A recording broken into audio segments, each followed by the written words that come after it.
Train, rail station, রেলগাড়ি শুধু যাতায়াতের বাহন নয়, বরং মানুষের জীবনে এক অনন্য প্রতীক। বিস্ময়, আনন্দ, প্রেম, বিদায়, রহস্য, এমনকি সমাজ পরিবর্তনেরও। বিশ্ব সাহিত্য থেকে শুরু করে বাংলা সাহিত্য, রেলগাড়ি ও রেল স্টেশন হয়ে উঠেছে অসংখ্য কবিতা, গল্প ও উপন্যাসের প্রাণ। ইউরোপে প্রথম যাত্রীবাহী ট্রেন চালু হয় 1825 সালে ইংল্যান্ডের স্টকহোম টু ডার্লিংটন লাইনে। জর্জ স্টিফেনসনের নির্মিত লোকোমোশন নম্বর 1 বাষ্পীয় লোকোমোটিভ ব্যবহার করে যাত্রী পরিবহন করা হয়েছিল। এটিই ছিল বিশ্বের প্রথম সরকারি রেলপথে যাত্রী পরিবহন। রেল ইউরোপে আবির্ভূত হওয়ার পর কবি সাহিত্যিকদের মনে নানা রকম প্রতিক্রিয়া তৈরি হয়। চার্লস ডিকেন্স ঔপন্যাসিক, তার লেখা ডম্বি অ্যান্ড সন রেলকে আধুনিকতার ধ্বংসাত্মক শক্তি হিসেবে দেখিয়েছেন।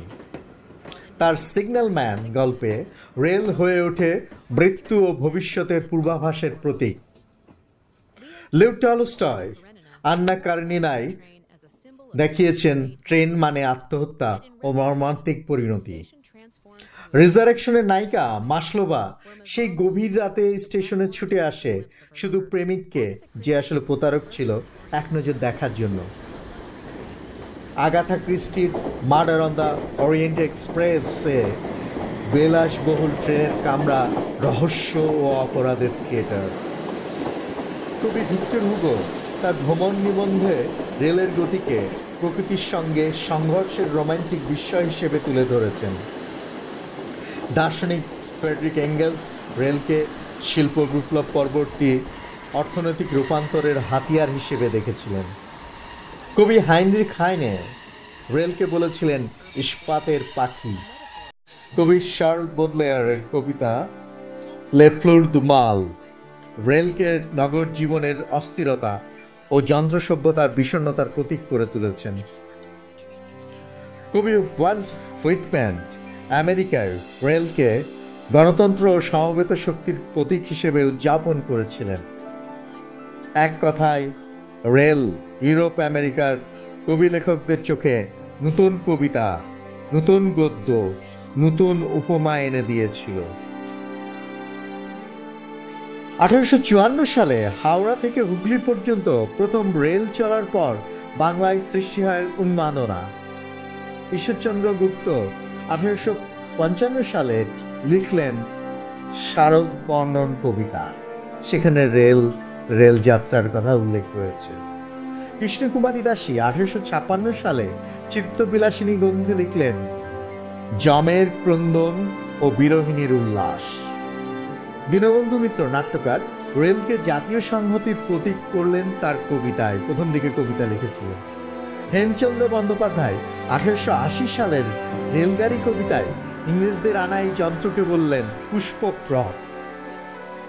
নাটকেও রেল আসে। মুন্সি আজিমুদ্দিনের কি মজার কলের গাড়ি 1863 সালে প্রকাশিত। রেলের কারণে স্বামীদের দ্রুত বাড়ি ফেরা আর স্ত্রীদের হাসির প্রসঙ্গ রয়েছে। এই সময়ে রেল হয়ে ওঠে বিস্ময়ের পাশাপাশি ঔপনিবেশিক অভিজ্ঞতারও প্রতীক। অক্ষয় কুমার দত্ত, বিখ্যাত প্রাবন্ধিক, লিখলেন বাষ্পীয় রথারোহী দিগের প্রতি উপদেশ। তিনি রেলকে বললেন বাষ্পীয় রথ। লিখলেন 1 মাসের পথ একদিনে ভ্রমণ করা যায়।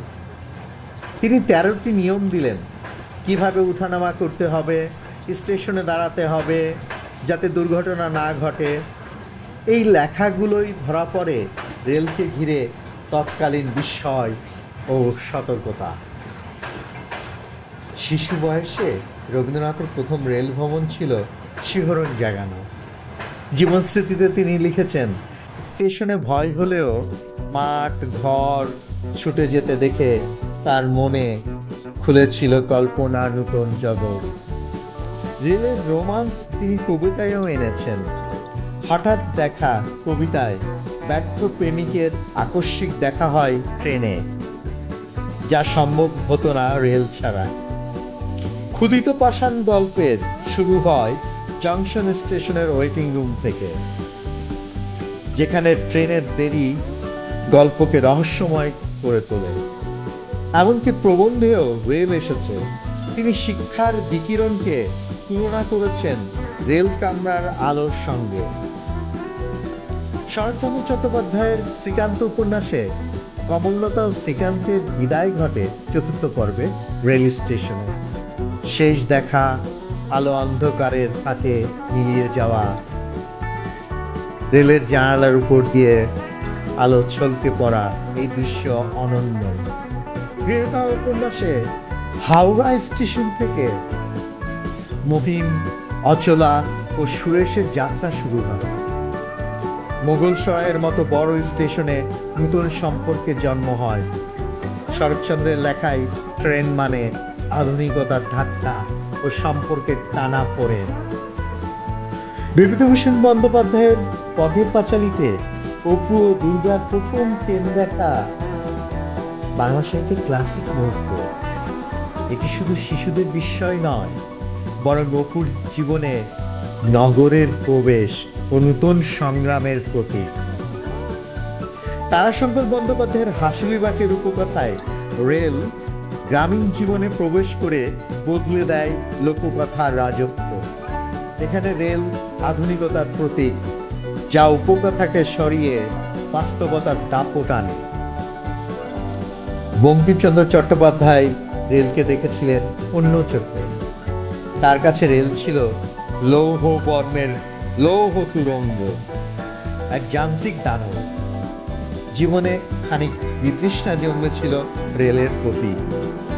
যেখানে রবীন্দ্রনাথ খুঁজেছেন রোমান্স, বঙ্কিম সেখানে দেখেছেন যন্ত্রের তীব্র দাপট। সুবোধ ঘোষ রবীন্দ্রনাথের হঠাৎ দেখা কবিতা থেকে অনুপ্রাণিত হয়ে লিখেছেন যতুগৃহ। গল্পের শুরুতেই আছে শীতের রাতে ধোয়া ও বৃষ্টির মধ্যে ট্রেন ছুটে এসে প্ল্যাটফর্মে দাঁড়ায়। একটি বর্ণনা এক লাইনের। প্ল্যাটফর্মের গা ঘেঁষে দাঁড়িয়ে ট্রেনের ইঞ্জিন আস্তে আস্তে হাঁপাতে থাকে। ফার্স্ট ক্লাস ওয়েটিং রুমের বয়টা একটু ব্যস্ত হয়ে ওঠে। টেবিল, চেয়ার, বেঞ্চ আর আয়নার ওপর ঝটপট তোয়ালে চালিয়ে একটু পরিচ্ছন্ন করে ফেলে। আনকোট। রেল এখানে প্রেম ও নিয়তির পটভূমি। বাংলার তরুণদের প্রথম প্রেম অনেক সময় শুরু হয়েছে রেল স্টেশন বা ট্রেনে। চোখাচোখি, বিদায়, বিরহ সব কিছুরই সূচনা হয় কামরায় বা প্ল্যাটফর্মে। এই যে 50 ও 60-এর দশক, বিংশ শতাব্দীর সেই স্মৃতিতে রেল মানেই তরুণ বয়সের শিহরণ জাগানো অভিজ্ঞতা। বিশ্ব সাহিত্যে রেল আধুনিকতার প্রতীক। বাংলায় এটি বিস্ময়, প্রেম, রহস্য ও সামাজিক পরিবর্তনের প্রতিচ্ছবি। ঈশ্বরচন্দ্র থেকে রবীন্দ্রনাথ, শরৎচন্দ্র থেকে তারাশঙ্কর, বিভূতিভূষণ থেকে সুবোধ ঘোষ সবাই প্রমাণ করেছেন রেলগাড়ি শুধু রেল লাইনেই নয়, সাহিত্যেও ছুটে চলেছে এক অন্তহীন যাত্রায়।